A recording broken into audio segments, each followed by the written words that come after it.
والعشاء حدث ولا حرج. في ناس تبقى على الإفطار طول النهار في العمل، يجي في الليل يبدأ يطبخوا مكرونة باللية بالزبدة بالسمنة، كبسة باللحمة، كبسة بالدجاج، وبياكلوا بياكلوا بياكلوا بياكلوا، بعدين بيقول لك انعست، لأنه فعلا بينعس، لأنه الدم راح على المعدة بينعس، بيقوم بينام على الأكل هذا، بصير تخمر. اسمعوني، اسمعوا نصيحتي، هذا الأكل في الليل ولو قبل ساعتين من النوم، لو قبل ساعتين بهالطريقة يدمر. اسمعوا ايش بيساوي. واحد، لا سمح الله جلطة، ياما ناس ماتت بالجلطة وهي مو صاحية، ماتت وهي نايمة وهم على آكلين كبسة ولحمة وناموا، أو آكلين جبنة وحمص وفلافل وبيض مقلي وكوب شاي أو كوبين شاي وخبز رغيف أو رغيفين وناموا. ناس صابهم ضغط، ناس صابهم سكري، صار معهم سكري، ناس صابهم مشاكل وأمراض لا يضر الجسد ويقتل ويقسمه مثل أكل العشاء وتنام عليه. وتنام عليه. نحن بيجينا عزومات نطلع، ما قلنا ما تاكلوا اللحم، نطلع بناكل لحم بناكل رز. أنا شخصيا رحت على مطعم جتني عزومة آكل لحم وآكل رز، لكن أعمل اتجاه معين لا أكله يومي. الثاني، إذا أكلته لا أنام إلا على الأقل 4 ساعات تمر بينهم ساعة مشي، أمشي، ما أترك نفسي. لازم إذا أكلت لحم أو رز في الليل، وهو نادر، ما أكله أنا دائما، نادر ما أكله.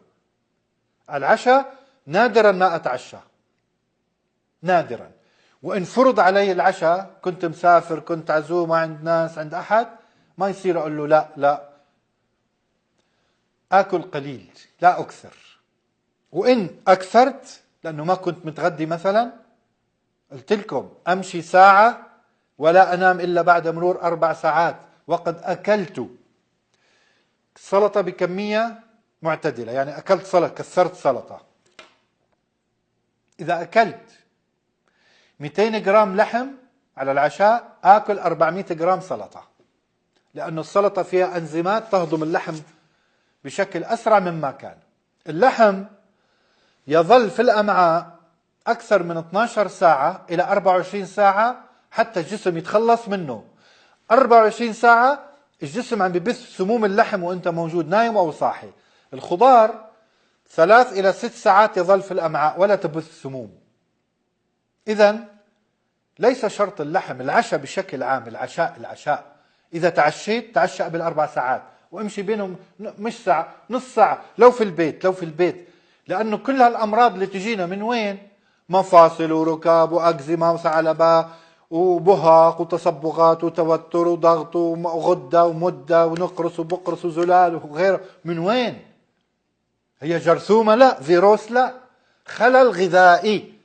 ما قتلنا مثل الأكل، ما يقتلنا مثل الأكل، خاصة على الليل، خاصة أكل الليل. يا أخي تعشى ساندويش بسيط، تعشى إذا عندك دجاج، يعني صدر دجاج، نص دجاجة صغيرة، بس مش كل يوم، وكثر من السلطات.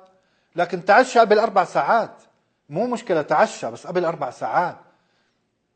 والله إذا أنتم بتقولوا الدكتور عم بنصحنا فلان والدكتور فلان والدكتور فلان إنه لازم ننام بدري، وفرض علينا العشاء 11 في الليل وأنتم بتنعسوا تناموا بدري، ظلك صاحي إذا 11 في الليل لصلاة الفجر ولا تنام على العشاء، تخيل وين؟ ظلوا صاحيين لا تنام على العشاء إذا تأخرت بالعشاء، وامشي بينهم نص ساعة إلى الساعة. الدمار الشامل، مش القنبلة ولا اللغم ولا الرصاصة، الدمار الشامل في العشاء. العشاء أخطر ما يمكن على الإنسان حتى من الدواء. أستغرب مريض يكون عنده أكزيما وبهاق وسرطان ويجي يغذي خلايا السرطان بالعشاء، ولا تليف على الرحم أو تكيس على المبايض، ويغذي نفسه ويغذي المرض بالعشاء، يسمم قولونه وأمعائه، معاهم سكر ويتعشوا. تعشوا لكن خفيف وامشي بعد العشاء. أنا شفت ظاهرة حتى عندنا في بلاد الشام، على العشاء بيتعشوا يسموه حواضر أو نواشف، مكدوس، زيتون، حمص، جبنة، أحيانا بيض وأحيانا لا، حلاوة وشاهي، بريق شاهي. هذا ضرر يا أخي، هذا عشاء؟ هذا بيعمل ضغط وجلطة وشرايين وكوليسترول وطنين أذن وبهاق وتساقط شعر وركب وهشاشة عظام. ما عم ناكل جبنة أخي بيعمل هشاشة عظام. أنت عم تحط سم وتنام، تابوت وتنام.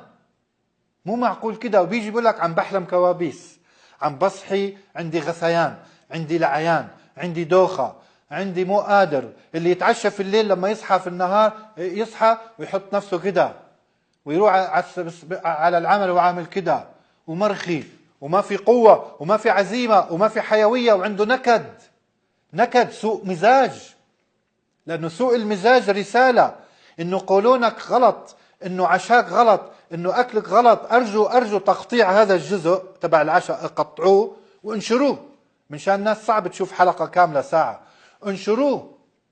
أجاني آلاف الرسائل حتى من أقربائي الموجودين منتشرين بعد الأحداث في سوريا، عنا وعنا وعنا وعنا وعنا، وهم أعرف يتعشوا. يا أخي أوقفوا العشاء الجميع. ما في أضر من العشاء عليكم إطلاقا، نهائيا أوقفوه.